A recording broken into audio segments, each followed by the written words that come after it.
Hey everyone, Captain here. Got a new topic I wanted to talk about, and this is inspired by one of the YouTube users that commented on my videos, the esteemed Retard Face, who I think if there was a vote for best avatar, his avatar would definitely be up there.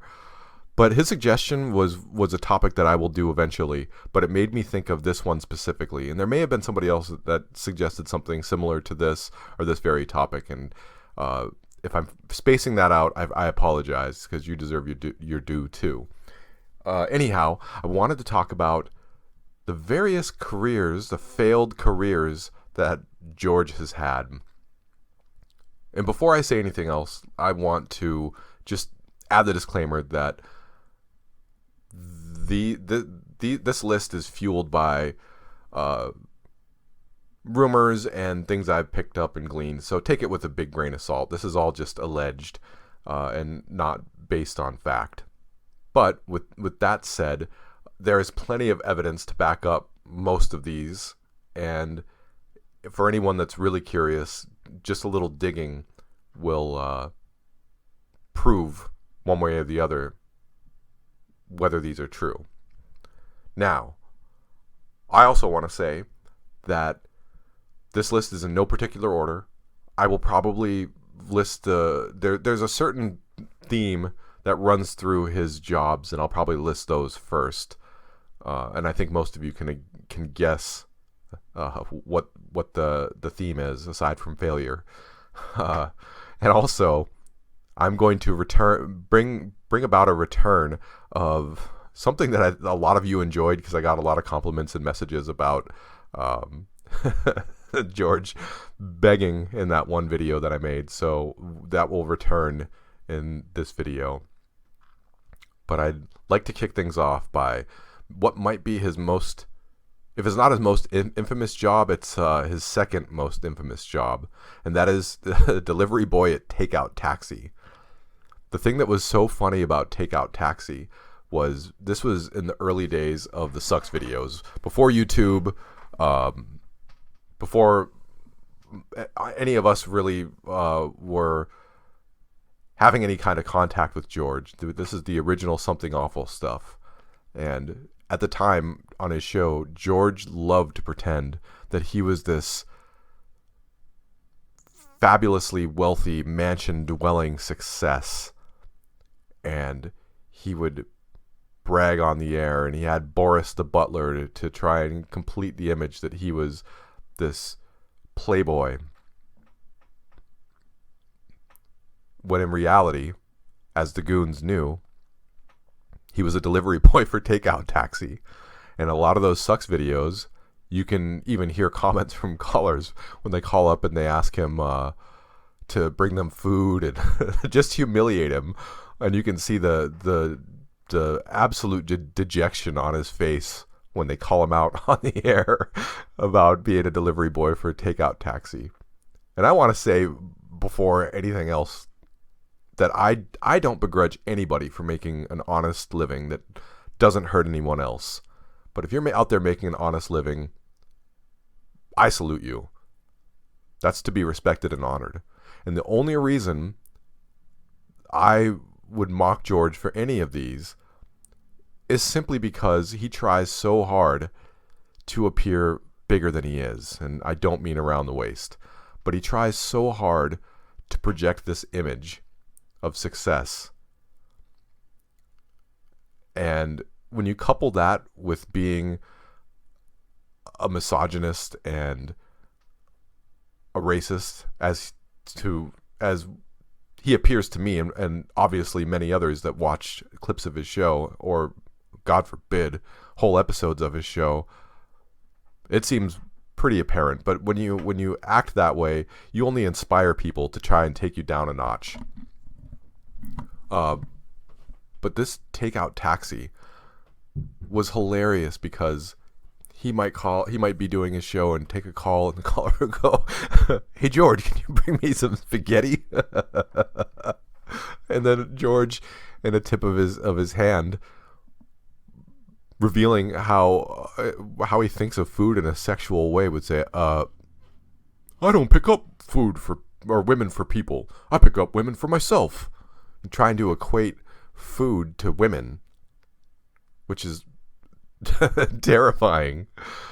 And man, I think a psychiatrist would probably have a field day with that. But just to give you an idea of his lack of success as a takeout taxi delivery boy, this guy would go to Starbucks and he would write checks at Starbucks. Who writes a check for something that's like less than $5? And now, keep in mind, this was in the early 2000s. I don't know how much drink at Starbucks costs these days. I think Starbucks is terrible, personally. Living in an area with lots of coffee shops, it's kind of famous for coffee. Last place I'd go is Starbucks if I want coffee. But this guy would go and pay for a drink that had to be less than $5. With a check,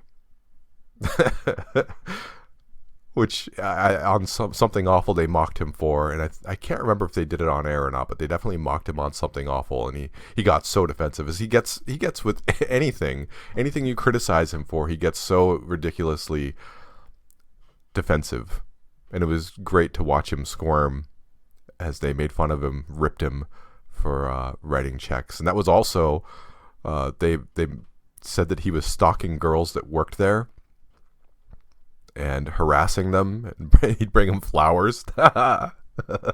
which is so shitty, because if you're someone, I can just imagine behind that counter and you've got this obnoxious guy that's coming in every day to get his drink. It's your job to be nice to him. So he is one of those guys, obviously, that takes that friendly smile that they're required to give and the fact that they know his name, and he twists that and turns it into, oh, they're interested in me, and then starts badgering and pestering them for their numbers and bringing them flowers. And the poor girl on the other side of the counter is just kind of trapped there. She can't tell him to get lost or what she really thinks of him. She's being paid to be nice to him. So, man, just an utter lack of awareness and despicable behavior. Moving on to the next job, also in the taxi theme. He was an actual taxi driver, and I don't think that went very well for him, because, as it would appear to me, he has a tough time following rules laid down by other people. And that's why he does so many of these, I'm spacing on the term, but he does so many of these jobs where he can just kind of show up when he wants and leave when he wants, because he can't adhere to a schedule or taking direction from a boss. So he was an actual taxi driver for a while, and then took a chunk of his own money and bought a cab that he then operated himself, and formed his own LLC. I think it was an LLC, Ride-em Cowboy. And he suffered no end of humiliating remarks from goons over Ride-em Cowboy. And again, going back to the psychiatrist, who in the hell would choose the name Ride-em Cowboy, especially someone that is so concerned with appearing alpha and appearing like this straight man that is borderline, at least the appearance he gives, I think most of us would say flat out homophobic. But then you're going to name your taxi company Ride-em Cowboy? I could just imagine him with that Ride-em Cowboy plastered on his door, parked outside a field and waiting for the fares to come and ride the cowboy. I mean, damn. Anybody else with any kind of self-awareness would know better than to use the name Ride-em Cowboy. Just so revealing and so telling. But that's the kind of theme. Takeout taxi, Ride-em Cowboy, taxi driver. And amusingly, when he was doing the Ride-em Cowboy thing, he had a whole segment, maybe even several of them, on his show where he railed against Uber, just cried foul against Uber and said how awful Uber was. And in typical Eurydian fashion, he had to take a step back for his next career and start driving Uber. Just so typical and hypocritical, putting the hippo in hypocrite, being forced to become an Uber driver because, as is also typical, he chose the ultimate time to branch off and start his own taxi company because that was right at the time where Uber was rising. He couldn't see the writing on the wall and was quickly forced to become an Uber driver rather than keep operating Ride-em Cowboy. But that's 4 driving jobs right in a row. 4. So he has an obsession with doing driving jobs that I honestly can't explain, because someone a long time ago posted what looked like his driving record, and it was alleged that there were like dozens of moving violations and speeding tickets, all sorts of things. This guy is just, if those things were true, a disaster on 4 wheels. And amusingly, his home is on 4 wheels too, and it doesn't get a bigger disaster than that. The next job that I wanted to talk about is security guard. This one was quite funny because no one really knew that he did this job until it was the first time when he died. There was that fake obituary that was posted, and Piss 4400 was really upset over the whole thing, and he tried calling George's house, and George ended up picking up the phone. And at one point in their conversation, he mentioned something about having to go out and do his security job. And of course the goons immediately started laughing over that and mocking him over that, and he denied it in one of his videos. He claims that he wasn't a security guard, he just said that. But in so many cases, anytime he gets caught in an embarrassing situation like that, his first instinct is to lie. Go right back to the Psychic Brenda thing, where one of the goons made an account that was, instead of Psychic Brenda 1, Psychic Brenda was one of George's friends, and he would message her and she would make these horrible videos defending him. But her screen name was Psychic Brenda 1, and a goon made the name Psychic Brenda 2. George couldn't tell the difference and sent Psychic Brenda 2, the goon, a message wailing and complaining about how he needs a windfall of dead presidents and he's about to be thrown out of his house. He sent this message and was crying at the top of his lungs. And when the goons made videos mocking him and laughing at him for that, his response was that someone hacked his computer and falsified that message, that he hadn't really sent something like that. But everyone that read it knew that it was from him. It had the typical misspellings and poor grasp of the English language, so it was quite obvious that it was George. As George would say, pretty damn pathetic. Number whatever is... Oh, and I want to tell a story quickly before I talk about this job. I learned about this specific one. It was in the days just before George successfully got some videos removed. Up until that point, he had been promising people that these videos are coming down. These videos are coming down. And the goon response was always, the more videos that go down, they'll go right back up. And amazingly, George did succeed. And as he would say, he went on a kick. He went on a tear.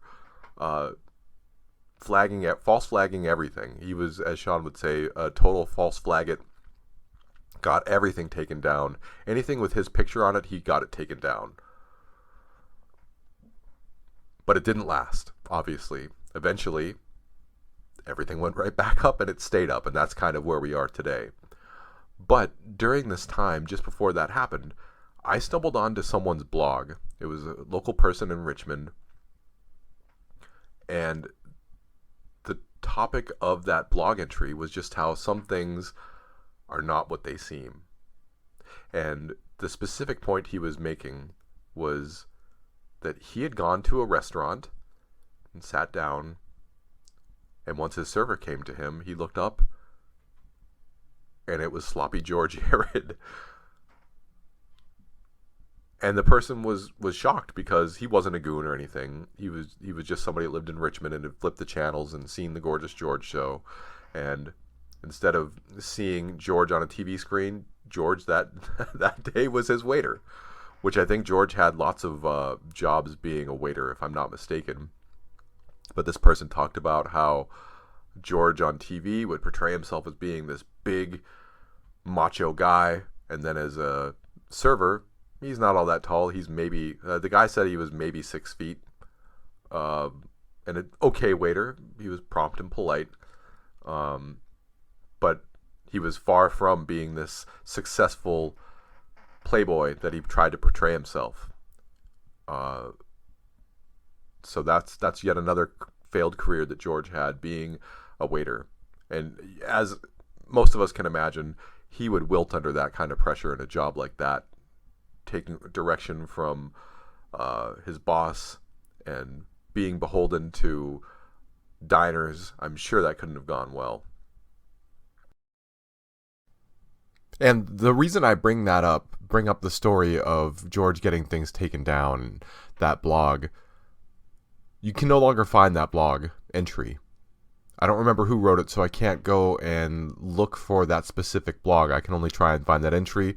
I can't find it anywhere, and I haven't been able to for many years. So my thought is that when he was on his kick, if you will, of getting things taken down, that was one of the casualties. That blog post, at the very least, was probably removed at his urging and threatening of whoever wrote it. That brings us to the next career. This is one, I think he was doing this right at the start of the beginning of all the stuff on YouTube, and that was a salesman for Money Clip magazine. I don't know if these booklets are still around, but I think Money Clip magazine was one of those booklets like the entertainment book, where it's basically a book full of coupons, and the coupons might be buy one Blizzard at Dairy Queen, get another Blizzard free, something like that. And it's a whole booklet full of things in a specific city. And so he was a guy who would go around to businesses. That's probably how he met Raul Cantu at Nacho Mama's. But he would go around to businesses like Nacho Mama's and say, "Oh, please, Raul, please, oh, please, buy a coupon, please, please, I'm going to lose my mansion, please, buy a coupon, please, Raul." So he would sell the space in this book for businesses to promote themselves, and they could probably choose whatever promotion they wanted. And then they'd pay and get in this book. And then normal people would buy the book and then hopefully go and check out those restaurants. And as you can imagine, that career couldn't have gone well, because this was right around the time where he sent the Psychic Brenda message begging for help, saying that he needed a windfall. Not a windfall, a windfall of dead presidents. So he was hurting financially even then. So definitely not a stellar job over there, as that would indicate. And the final job that I know of brings us to today, yet another gig job, and that is Doordash. George has been, I think, DoorDashing for a few years now, subsisting on bag fries and pity of those he ferries his food to, or the food to. It becomes their food once they get it, but until then it's his, and he claims those bag fries with ferocity. So the question is, what's next for him? As the past would dictate, it's probably going to be something where he's jockeying a steering wheel or handing someone food. Those two seem to be the two constants. And if those don't hold true, then he's probably going to go into some kind of another sales job or something. And, I mean, after Money Clip, can you really imagine it going all that well for him? I can't. So we'll just have to wait and see how it plays out. But I know one thing is for sure. It'll be funny as shit. Want to close by saying all of the things I've outlined in this video are just my own observations. So take it with a grain of salt. And before and as I sign off, this is the captain saying, "Oh, please, please, Mike, please give me some money so I can stay at a hotel tonight."